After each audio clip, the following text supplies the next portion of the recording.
Dear students, आज हम KP और केसी की यूनिट के बारे में सीखने जा रहे हैं। ठीक है, मैंने नोट्स को आज पहले प्रिपेयर किया हुआ है, क्योंकि जब साथ साथ लिखते हैं तो बहुत ज़्यादा टाइम लग जाता है, जिससे आपका भी टाइम ख़राब होता है और वीडियो भी लंबा हो जाता है। तो प्लीज़ हम लोग देख लेते हैं कि किसी भी रिएक्शन के लिए केपी और केसी का यूनिट किस तरीके से निकाला जाता है, उसको हम जल्दी से पढ़ लेते हैं।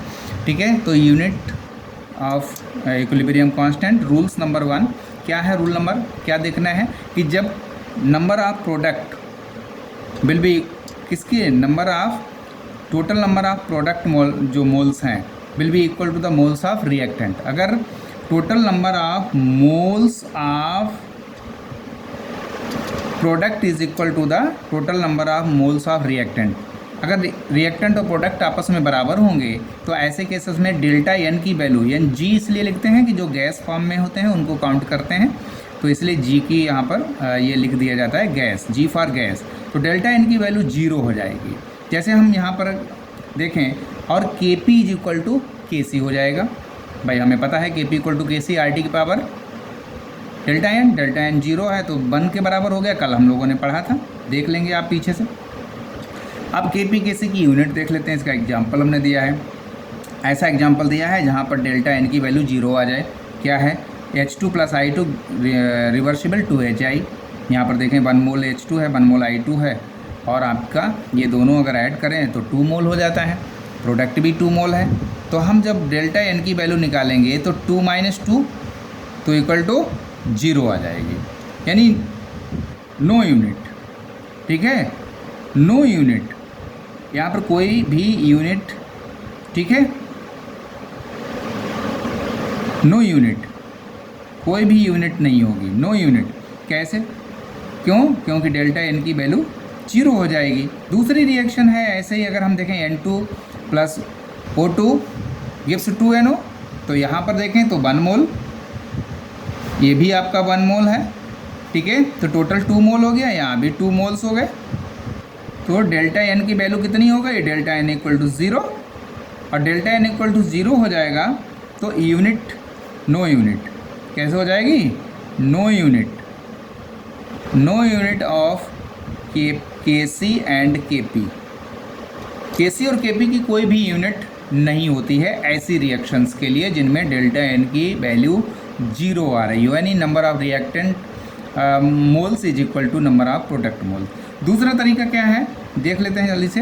अगर डेल्टा एन की वैल्यू 0 से ज़्यादा है, 0 मोर देन 0, कैसे हो जाएगी? पॉजिटिव वैल्यू आना चाहिए।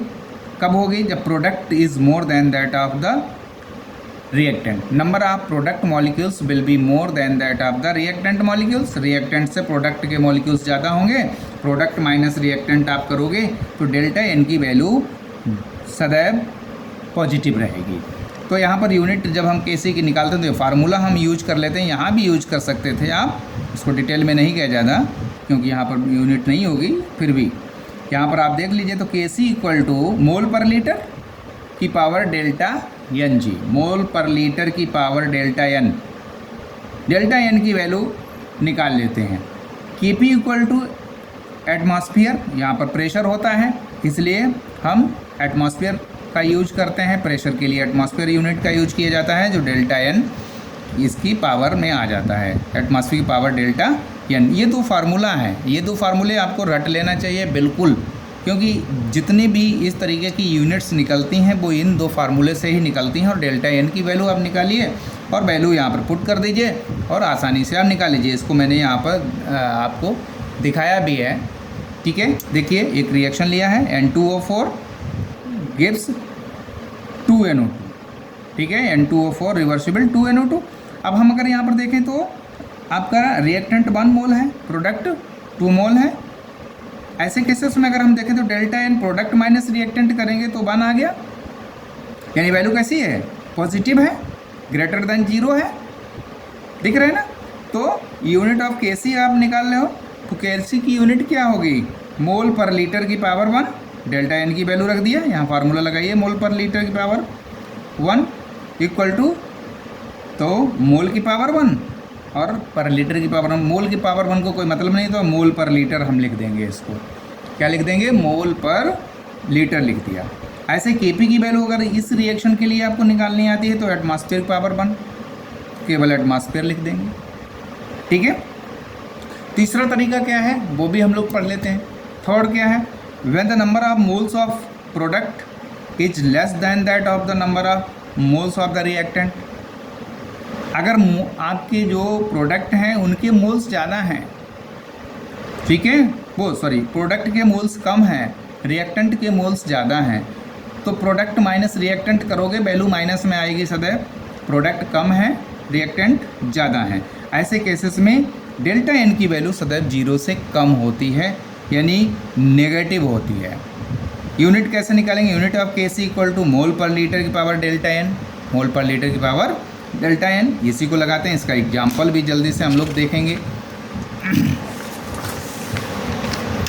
अब यहाँ पर देखिए एक एग्जाम्पल मैंने दिया है, सिंपल, बहुत ज़्यादा सिंपल एग्जाम्पल है।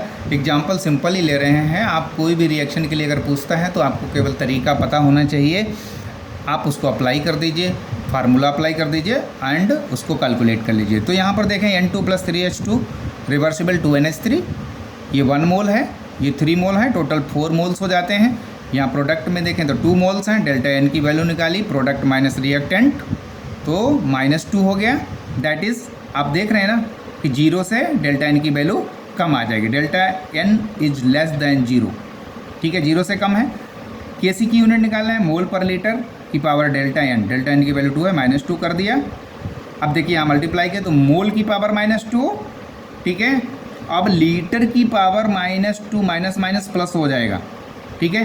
तो मोल की पावर -2 लीटर स्क्वायर, इसको हम लिख सकते हैं लीटर स्क्वायर पर मोल स्क्वायर, लीटर स्क्वायर पर मोल स्क्वायर, ये इसके लिए आया हुआ है, ठीक है। यहाँ पर देखें तो इस रिएक्शन के लिए जो Kc की यूनिट है वो लीटर स्क्वायर पर मोल स्क्वायर है। कुछ ज़्यादा नहीं करने की वहाँ ज़रूरत है। नीट का एग्ज़ाम में टाइम बहुत ज़्यादा ज़रूरत होती है सेव करने की। कुछ नहीं करना है, तुरंत रिएक्शन देखिए, डेल्टा एन की वैल्यू निकालिए, फार्मूला में पुट करिए। हमें समझाने के लिए थोड़ा सा लंबा लिखना पड़ता है, लेकिन आपको वहाँ कुछ नहीं करना है। सिर्फ क्या करना है, बस रिएक्शन पेपर में ही देख लीजिए, डेल्टा एन की वैल्यू साइड में कैलकुलेट कर लीजिए और फार्मूला लिखिए Kc equal to mole per litre की पावर डेल्टा एन, और बस तुरंत वैल्यू पुट करके और निकाल दीजिए। मुश्किल से आपको वहाँ पर ये करने में 15 से 20 सेकंड का टाइम ज़रूरत है, इससे ज़्यादा की टाइम की कोई रिक्वायरमेंट नहीं है। मत डिटेल में कुछ नहीं करना है, मुझे इसलिए करना पड़ता है कि मैं थोड़ा सा समझाने की कोशिश करता हूँ। यूनिट ऑफ Kp तो वही atmosphere power delta n g, यानी गैस के लिए कितनी वैल्यू आई, -2, एटमॉस्फेयर पावर -2, तो एटमॉस्फेयर की पर एटमॉस्फेयर स्क्वायर हो जाएगा, है ना। ठीक है, ये हमने कुछ एग्जांपल्स लिए हैं। इसके बाद हम नेक्स्ट टॉपिक आपको फैक्टर्स अफेक्टिंग द इक्विलिब्रियम, इसको भी हम शुरू करने वाले हैं, लेकिन आज हम इसको यहीं पर रुकेंगे कि वीडियो लंबा होने पे अपलोड होने में प्रॉब्लम होती है। भले मैं दिन में 4 बार वीडियो को अपलोड कर दूं, लेकिन कोशिश करूंगा कि हर टॉपिक के अलग अलग से वीडियो अपलोड करें। Thank you very much.